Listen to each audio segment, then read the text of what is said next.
ewana noneho no kuvuga ngo Dave ibintu by'inkundo areruye avuze yuko atazabisubiramo abibwiye mama we.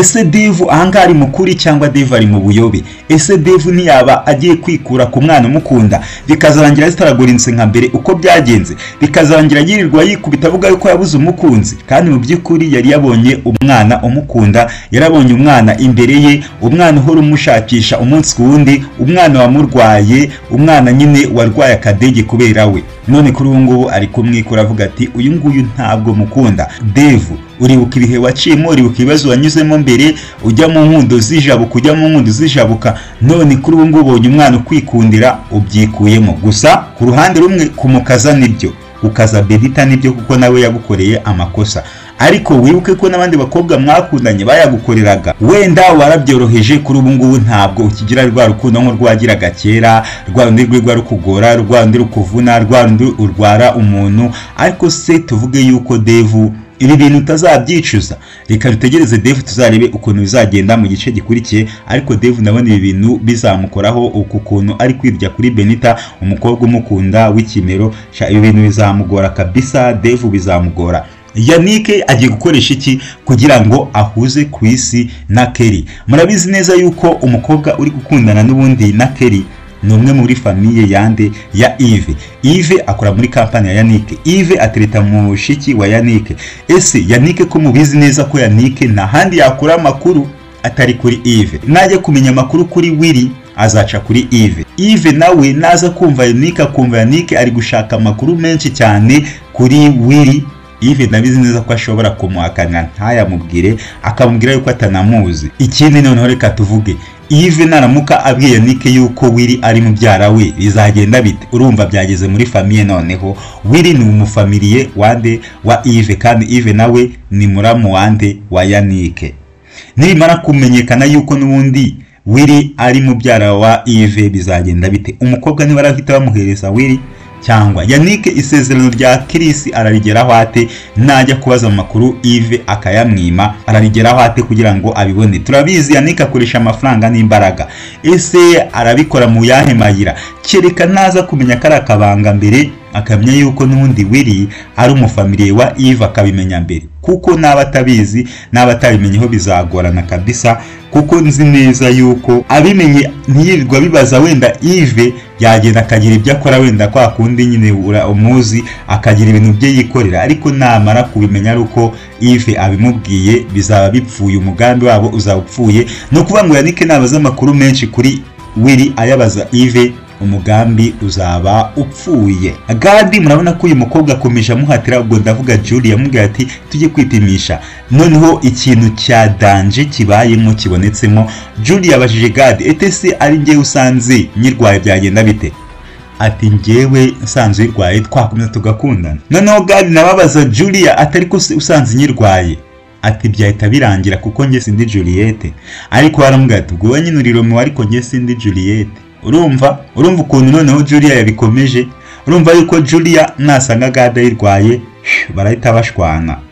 None se reka mbabaze, uzi yuko ngiye nkurikije ubusesenguzi bwanjye n'uburyo ndi kureba muri iyi filime, umuntu urwaye ADC bashobora kuzasanga ari Julia, bakagenda bakajya kwipimisha bakayisanga na Julia, ahubwo bagasanga Gadi nta kintu arwaye, nta kibazo afite. Ngiye niko ndi kubibona mw'abantu, nimba mbabeshya mu nyomozi dore ukuntu mbibona. Iyo ufite ibyizere bibiri, ikibi hari igihe gitanga ikiza imbere, icyo kiza wari ufite kikahinduka ikibi. Reka tutegereze turebe, kuko n'ubundi uburyo Julia ari kwitwara n'uburyo Julia ari kubwira uriya muhatira avuga ko batakundana, afite icyizere ko ntayarwaye, ariko bashobora kujya kwa muganga bakaba ari we bayisangana, kandi bagasanga Gadi ni muzima. Icyo ni icya mbere. Ese nibasanga ari muzima Gadi aritwara ate? Nasanga ari muzima uriya mukobwa ari we uyirwaye biragenda bite? Gadi se iriya promesse yamuhaye ni arakomeza mukunde cyangwa? Reka mbasuhuze mbane ikaze mwe mwese mukunda kandi mukurikira The Manifest TV, iyi kabari ya televiziyo ikoresha amakuru menshi atandukanye, ariko today we have my heart. Iyi kabari ya filime nziza cyane iri kugenda ibica bigacika. Abantu bari mu Rwanda mu majyepfo amajyaruguru burasirazuba uburengerazuba, bari mu mujyi wa Kigali mwese tuhaye peace, abari hanze y'u Rwanda mwese tubahaye peace. Ari nako ko nsuza abantu benshi bagiye batandukanye badukurikira bicecekeye. So reka mbabwire rero ko iyi ngiyi ari filime My Heart. Mubonye yuko dusoje iyi filime Devu yansuye abwimama yuko ibintu by'inkundo yabivuyemo. Ese murabona ibi bintu bidashobora kuzateza Devu akavuyo bigatuma n'ubundi Devu birangira ari we uri kwicuza? Njyewe uko ndi kubibona ndabona Devu nawe hari ahantu azagera muri iyi filime noneho agatangira yicuza icyatumye adakunda umukobwa wamukundaga nawe bikanga, kuko n'ubundi byanze bikunze uko akomeza yanga gukunda uyu mukobwa umukunda, ubwo navuga Benita, nako nawe bizagera ahantu ahubwo bikarangira Devu astaragorinze no guhura n'umukobwa uzamukunda akabona umukobwa wazamukunda nka Benita bizagorana. Niyo mpamvu ngiye mugira inama mvuga ngo Devu bibaye byiza wakomerezaho ugafatiraho ugakunda Benita, kuko Benita aragukunda biranagaragara, yarabyicujije impamvu yakwanze, impamvu yatumye aguhakanira. Niyo mpamvu rero Devu ngiye mbona ku giti cyanjye wagira ute wagarukira Benita n'ubundi mukongera mugakomeza urukundo rwanyu. Ndabeshya mwabantu mwe, nimba mbeshya mubyandike muri comment, ariko ngiye mbona ariko byakagenze Devu agasubirana na Benita, kuko Benita aramukunda kandi biragaragara yuko amukunda cyane. Niyo mpamvu rero uru rukundo rwabo turarukeneye, dukeneye kubona Devu na Benita bameze neza, kuko nta wundi mukobwa numva nifuriza Devu. Urabizi uburyo urukundo rwe na rwari rumeze, uburyo urukundo rwe na Bella rwari rumeze, ariko uyu mukobwa kabisa Benita bigaragara yuko yihebeye Devu. Niyo mpamvu ngiye mugira inama mvuga ati Devu ujya mu rukundo kabisa. Kandi urabona na mama Devu nawe yarabibonye, abona yuko uriya mwana akwiriye Devu, akaba ariyo mpamvu ahora amuhatiriza amubwira ati muhungu wanjye ndagusabye jya mu rukundo na Benita nibyo bizagenda neza. Ariko ngiye mbona Devu azicuza, cyangwa se nimba adashaka kwicuza akore ibisabwa kugira ngo aticuza ajye mu rukundo n'umwana umukunda. Nicyo kintu mbona cyaba ari sawa. Mubonye nanone ko Peri na Navi ibyabo birakomeye. Murabona yuko Peri asabye Navi imbabarira, niba kuko uvuga ko umwana ari wawe bifate gutyo, ufate ko ari wawe, ariko ububaye bwa mbere umufataho. Murabona Maka yanze gufata ku mwana, baramumwimya amubwira yuko yatakaye, bamubwira ko bamutaye ariko Navi araje babona ntacyo bamubeshya, bahitamo kumuhereza umwana. Isanga aha nta kantu karimo, gusa byanze bikunze murabona yuko n'ubundi umubyeyi ari umubyeyi w'umwana, ntabwo yari kugenda atamubonye. Ariko Maka yaraje asubiraho nta mwana abonye. Ese impamvu Peri ari kwanga kumumuha ni iyihe? Impamvu ari kwanga kumwereka Maka ni iyihe? Aragira ngo se Navi aba ari ujye umubona wenyine? Navi nawe kandi tubonye ko amuteruye, baramubwira ati wowe no bwa mbere nanyuma umufataho. Ese iherezo ry'ibi muntu ari irihe? Iherezo ry'iki kinyoma cya Peri ndetse na Navi ari irihe? Muntu ari irihe iherezo ryabyo? Ese bizarangira n'ubundi gutyo, cyangwa Peri nashaka n'ubundi bizarangira n'ubundi Navi ahora amwikururaho, Navi ahorayo? Navi muramuzi yuko atajya ava ku izima. Murabona bizagenda bite hagati ya Navi ndetse n'uyu mukobwa? Njyewe ahangaha iyo tuhageze mitangira ubwoba nkavuga ati noneho kabisa hazaca wambaye hagati ya Peri, Navi ndetse na Maka, kuko Maka naramuka bimenye bizagorana cyane kabisa, bizagorana. Niyo mpamvu ngiye mvuga ati mwabantu mwe, nimba harimo ikintu mubona kitari cyakemuka mu fighting paka icyo kintu gikemutse hakiri kare, kuko Maka naramuka bimenye mutarabikemura bizagorana kabisa hagati yanyu na Maka, bizaba ibibazo. Niyo mpamvu ngiye mvuga ati mu fighting muri ukuntu mwabikemura hakiri kare, mwabikemura hakibona. Mugani w'aba bantu bavuga ngo mushaka ukuntu mwabikemura hakibona, nyine ibintu bijye hanze, ibintu bimenyekane, mu fighting nyine mubirwanye, cyangwa se muri ukuntu mubihandoringa.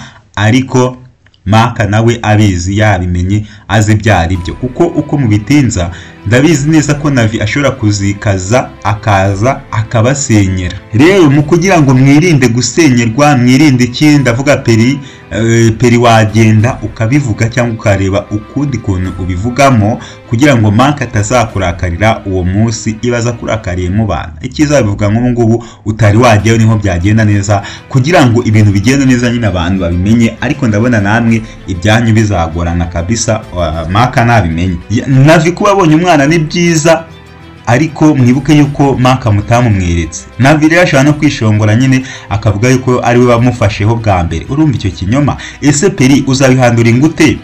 Navi naramuka ahanganye na Maka akabivuga akamubwira ko ari umuntu wanamufasheho bwa mbere, wowe utaramufata, uzabihandura ingute? Aha nuri kwikira mu kaga no mu bibazo.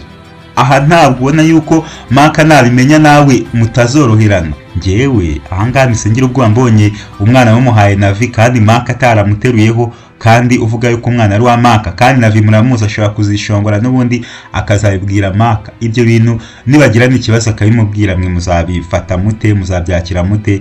Peri uri mu bibazo. Yannick murabona agiye gukora iki kugira ngo yongere guhuza Chris ndetse na Kelly? Ibi bintu murabona yuko n'ubundi bari abantu n'abantu bahana promise bakazigeraho. Ese tuvuge ko iyi promise Yannick yahaye n'ubundi Chris igiye guca mu yahe mayira? Ese Yannick agiye guhiga Willy? Ni ugiye kwihigira Willy cyangwa?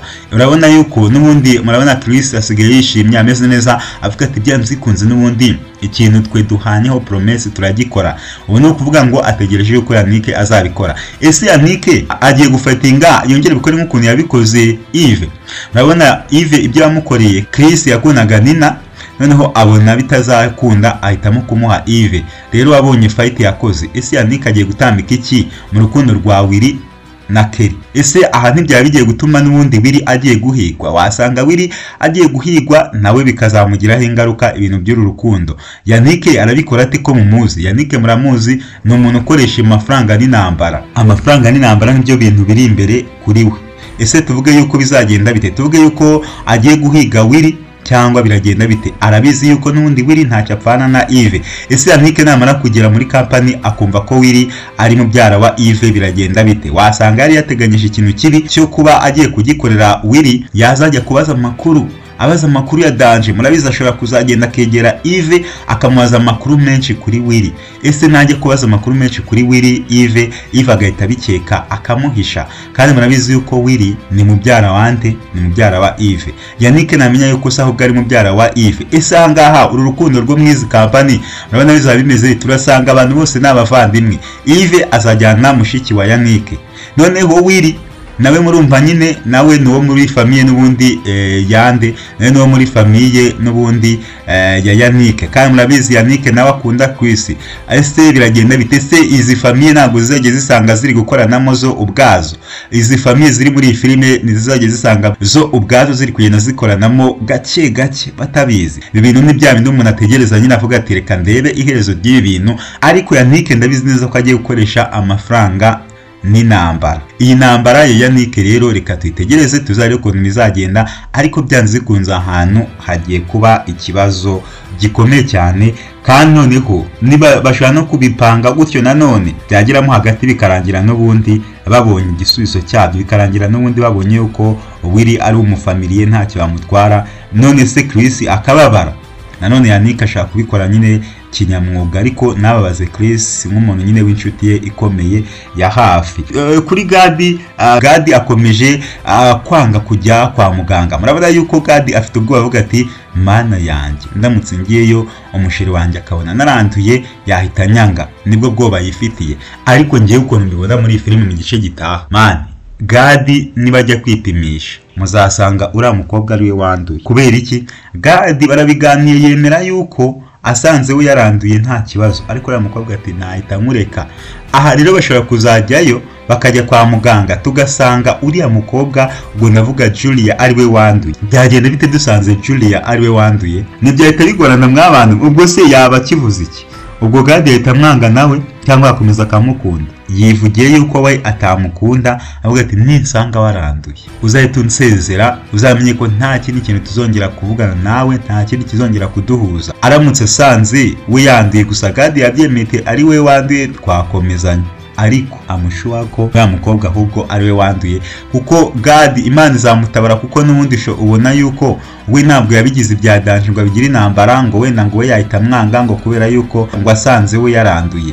Niyo mpamvu reka dutegereze tuzarebe ukuntu bizagenda. Ariko Gadi n'ubwoba bw'ubusa ntabwo yanduye, ariko uriya mukobwa ngira ntabwo ndi kumushyira amakenga mw'abantu mwe. Uriya mukobwa ashobora kwandura, ashobora kuba ari we wanduye, kubera yuko ngewe iyo ndebye umuntu ivuga ati ahangaha kabisa ibyo ari kuvuga, uburyo nyine afite icyizere kiriya cyizere kiraza amasinde, nicyo cyizere Julia afite. Icyizere kiraza amasinde rero kiba ari kibi, ariko iyo wizeye ko ikintu ari kibi cyangwa ari cyiza ukagenda ufite ibintu bibiri n'ubundi byazikunze, hari igihe amahirwe ari yaza mbere cyane kurusha bya bindi bibi. Reka mushimire wowe wabanye natwe kuri The Manifest TV, musaba gukora subscribe n'umutari wayikora, share, like, comment kugira ngo ibintu byacu bikomeze bigende neza cyane. Na GMMG just remind, ndakunda cyane all of you, mbafite ku mutima kandi ndabizi neza yuko muri abakunzi bacu bakadasohoka. Ciao ciao.